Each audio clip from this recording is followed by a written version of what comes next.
其实不管是哪个品牌的空调，现在只要能够达到国家的能效比，咱们都可以用国家新出台的能效比来换算它的功率。国家最新发布的能效比，一级能效为 COP 3.6， 二级能效为 COP 3.4， 三级能效为 COP 3.2。咱们以一个1匹半的定频空调，制冷量为3750瓦的这个空调来计算，请看，这个是符合国家能效比的定频空调9个小时的用电量以及电费情况。最后咱们特别声明一下，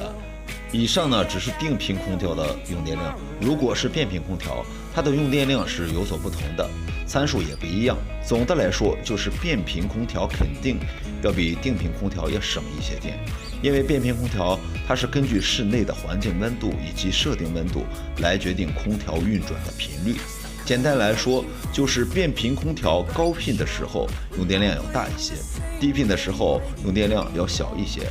它的功率是不固定的。希望这些回答能够帮到您。我是空调杰哥，关注我，下期带你了解变频空调的使用情况。谢谢大家。